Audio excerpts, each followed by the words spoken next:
성경 통독 레시피 217페이지 22과 남유다 멸망 통포인트 왕정 500년 총결산의 서막. 하나님께서 왕정 500년을 투 트랙으로 총결산하십니다. 첫째, 스바냐, 하박국, 나훔, 요엘 선지자를 통한 여호와의 날, 즉 하나님의 심판과 미래 구원 계획입니다.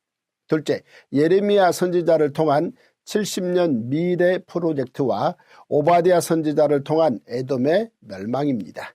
제사장 나라 중심으로 볼 때 남유다의 멸망은 하나님의 징계인 동시에 새 언약의 시작입니다. 왕정 500년 후반기 선지자들을 통한 하나님의 말씀을 살펴보면 스바냐와 하박국 선지자는 남유다에 대한 심판과 미래 구원 계획을 예언했고, 나훔 선지자는 아수르의 심판을 선언했으며 요엘 선지자는 하나님의 심판 계획의 큰 틀을 예언했습니다. 이어서 예레미야 선지자는 바벨론 포로 70년 미래 프로젝트, 즉 제사장 나라 재건을 예언했습니다. 그리고 오바댜 선지자는 모든 나라가 여호와께 있음을 선언했습니다. 1. 왕정 총결산. 므낫세가 히스기야의 뒤를 이어 12살의 나이로 왕위에 오릅니다. 하지만 그는 아버지와는 정반대의 길로 행하며 나라 곳곳에 우상을 세우고 이방신을 섬깁니다. 하나님께서 사무엘을 통해 경고하셨던 왕정의 폐해가 므낫세 왕이 남유다를 통치할 때 가장 명확하게 드러났습니다. 므낫세가 다윗이나 히스기야가 아닌 200여 년 전 북이스라엘의 아합 왕의 통치 방식을 따랐기 때문입니다. 므낫세가 죽고 그의 아들 아몬이 왕위에 올랐지만 그 역시 아버지의 행위를 따라 악을 행하자 신하들이 반역을 일으켜 그를 죽입니다. 그러자 백성들이 다시 그 반역 세력들을 몰아내고 아몬의 아들 요시야를 왕으로 삼습니다. 요시야는 8살의 왕위에 올라 31년 동안 나라를 다스렸습니다. 그는 므낫세나 아몬과 달리 다윗의 길로 나아가며 하나님 보시기에 선한 일을 행했습니다. 요시야 왕이 단행한 첫 번째 종교개혁은 그의 통치 12년째 되던 해에 일어났는데, 이때 그는 제사장 hil기야와 더불어 우상 대청소를 시행했습니다. 그로부터 6년 후, 즉 요시야 통치 18년째에 제사장 hil기야가 성전에서 율법책을 발견했을 때 두 번째 종교개혁이 일어납니다. 요시야는 많은 사람에게 율법책을 읽어주며 모든 계명과 법도와 율례를 지키기로 함께 마음을 모았습니다. 또한 그는 다윗이 정한 성전 규례를 따라 더욱 철저히 유월절을 준비하여 온 백성과 함께 성대하게 유월절을 지켰습니다. 당시 요시야 왕이 남유다 백성과 함께 지킨 유월절은 사무엘 선지자 때 이후로 이스라엘에서 그처럼 완벽하게 지킨 유월절은 없었다는 평가를 받을 정도였습니다. 요시야는 이스라엘 전체 왕들 가운데 가장 성실하게 율법을 지키려고 노력했던 왕으로 모세의 모든 율법을 빠짐없이 살피며 남유다가 다시 제사장 나라로 회복되기를 꿈꿨습니다. 당시 고대 근동은 아수르에서 바벨론으로 제국이 변동되는 상황이었습니다. 바벨론이 오랜 세월 아수르 편에 있었던 메대와 결속하며 520년 동안 상아시아의 주인이라 불렸던 아수르 제국을 무너뜨리기 위해 출병했습니다. 그러자 남쪽에 있는 애굽의 느고 왕이 새로운 제국의 주인으로 부상하려는 바벨론을 막고 애굽을 세계적인 위초로 올려놓고자 북쪽으로 원정에 나섭니다. 그런데 느고 왕의 원정을 막기 위해 요시야 왕이 무깃도로 출정했다가 전사합니다. 요시야 왕의 죽음으로 왕정 500년 총결산의 서막이 시작됩니다. 요시야가 죽자 백성들은 곧바로 우상 숭배로 돌아가고 맙니다. 이를 통해 백성들이 그동안 우상 숭배에 얼마나 깊이 젖어 있었는지를 알 수 있습니다. 애굽이 남유다와 무깃도에서 전쟁을 치르느라 시간을 지체하는 동안 바벨론과 메대 연합군은 아수르의 느느웨를 거쳐 하란까지 점령했습니다. 그래서 애굽이 하란에 도착했을 때는 이미 전쟁이 끝난 상태였습니다. 애굽의 느고 왕은 대군을 이끌고 하란까지 올라갔음에도 전투 한번 치르지 못하고 퇴각하면서 남유다에 화풀이를 합니다. 요시야의 뒤를 이어 왕이 된 요시야의 아들 여호아하스를 애굽으로 끌어가고 요시야의 다른 아들 여호야김을 남유다의 왕으로 삼아 애굽에 어마어마한 조공을 바치게 했습니다. 여호야김은 애굽에 조공을 바치기 위해 백성들로부터 무거운 세금을 거두어 들여야 했습니다. 그런데 얼마 지나지 않아 바벨론이 애굽을 공격해 BC 605년 갈그미스 전투에서 크게 승리합니다. 전쟁의 승자 바벨론은 패자 애굽과 강력한 강화 조약을 맺어 앞으로 어떤 군사 조치나 무역을 할 수 없게 만들었습니다. 이것이 이사야 선지자가 3년 동안 벗은 몸으로 예루살렘을 오가며 애굽이 당하게 될 수치를 예고한 이유입니다. 이제 바벨론은 여유있게 남유다로 쳐들어와 남유다의 왕을 여호야김에서 그의 아들 여호야긴으로 교체하고 이번에는 바벨론으로 조공을 바치게 했습니다.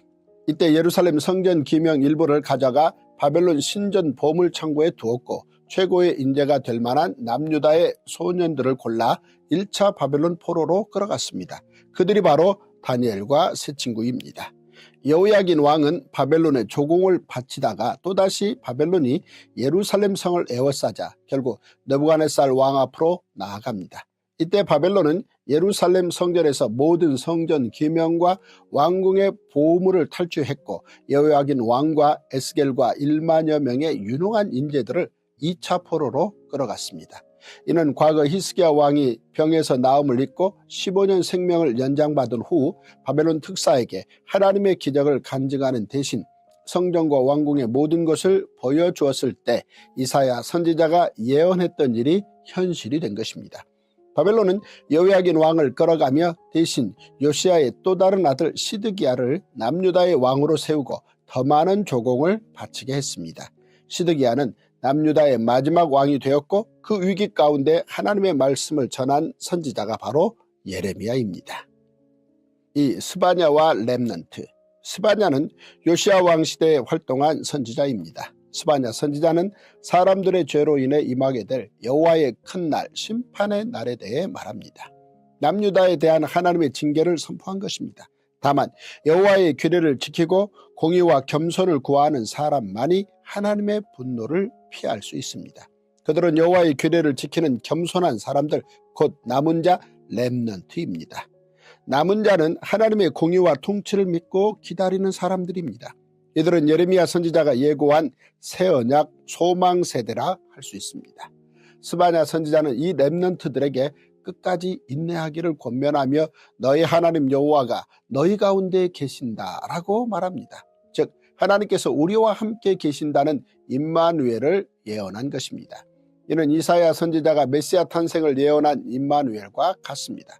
보라 처녀가 잉태하여 아들을 낳을 것이요 그의 이름은 임마누엘이라 하리라 하셨으니 이를 번역한즉 하나님이 우리와 함께 계시다 함이라. 스바냐 선지자는 블레셋과 모압, 암몬, 구스, 아수르 등 남유다 주변 나라들에 대한 심판을 선포한 후 또다시 예루살렘에 초점을 맞춰 하나님의 징계를 선언합니다. 이 심판의 선포 후에 스바냐는 하나님께서 주시는 남은 자를 향한 기대와 구원의 메시지를 전합니다. 하나님께서는 다시금 그들의 하나님이 되시며 그들이 하나님의 백성이 되는 아름다운 관계를 기대하고 계십니다. 하나님의 계명을 지키며 끝까지 인내하는 남은 자로 인해 하나님께서는 기쁨을 이기지 못하십니다. 3. 하박국의 질문. 하박국 선지자는 남유다의 죄악 때문에 통탄하며 하나님께 질문으로 호소합니다.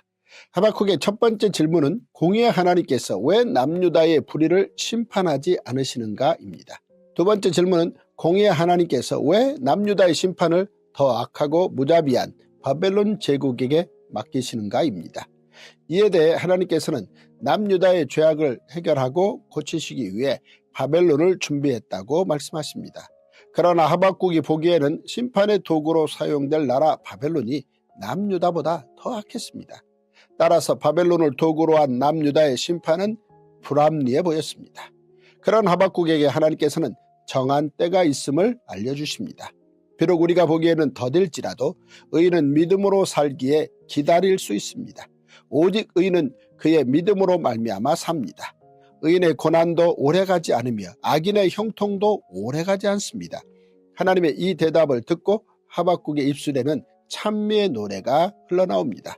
비록 무화과나무가 무성하지 못하며 포도나무에 열매가 없으며 감람나무에 소출이 없으며 밭에 먹을 것이 없으며 우리의 양이 없으며 외양간에 소가 없을지라도 나는 여호와로 말미암아 즐거워하며 나의 구원의 하나님으로 말미암아 기뻐하리로다. 4. 나훔과 아수르 멸망선포. 150여 년 전 아수르의 느느웨 사람들은 요나의 선포를 들었을 때 회개했고, 그래서 하나님께서는 그들을 용서하시고 멸망시키지 않으셨습니다.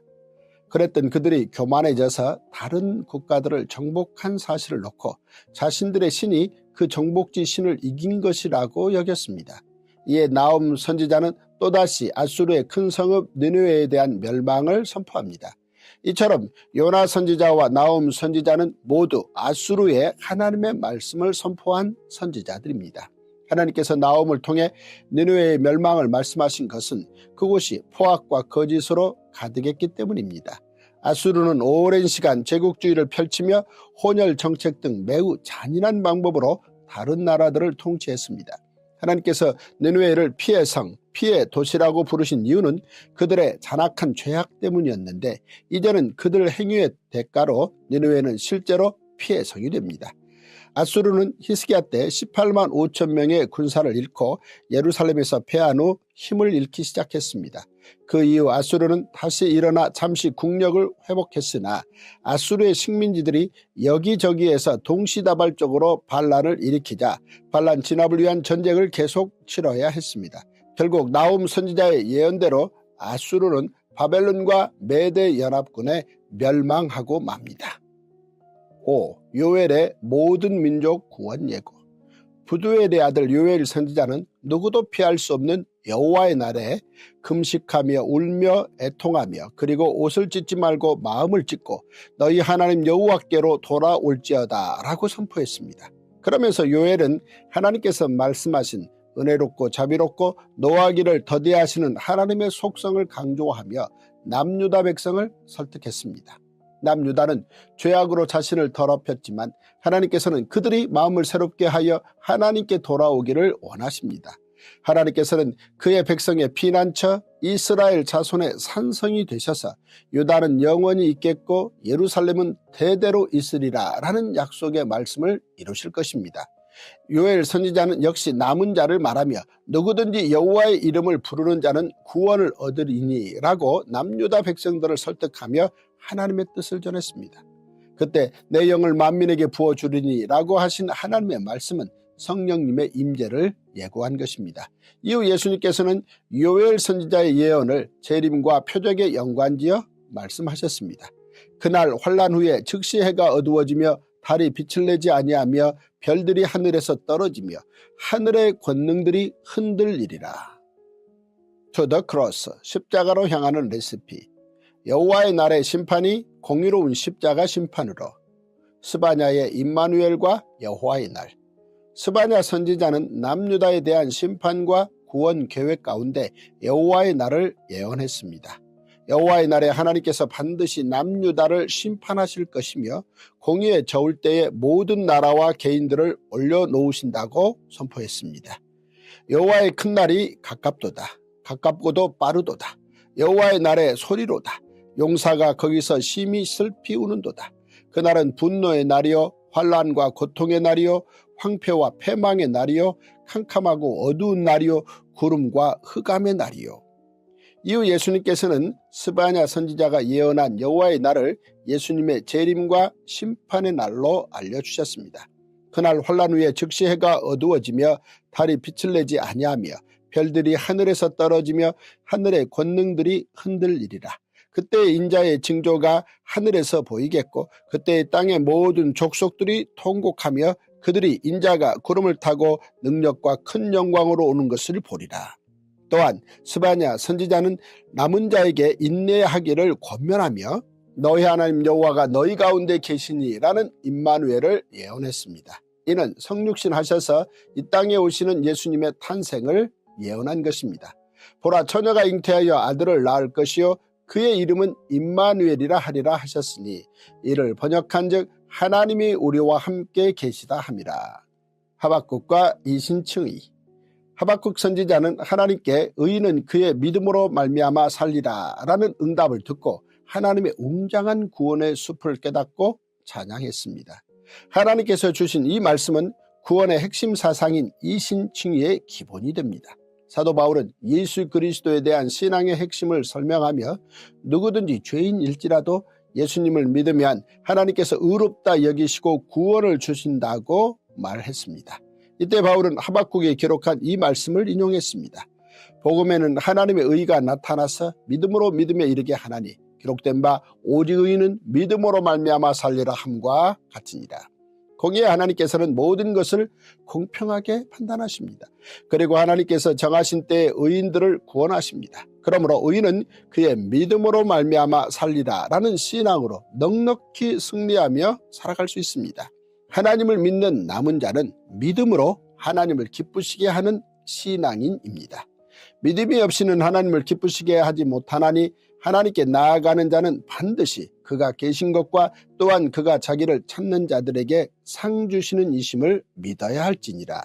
심판은 하나님의 공평하심을 드러내는 기회이므로 남은 자는 하나님의 공의의 통치를 믿음으로 즐거워하며 기뻐할 수 있습니다.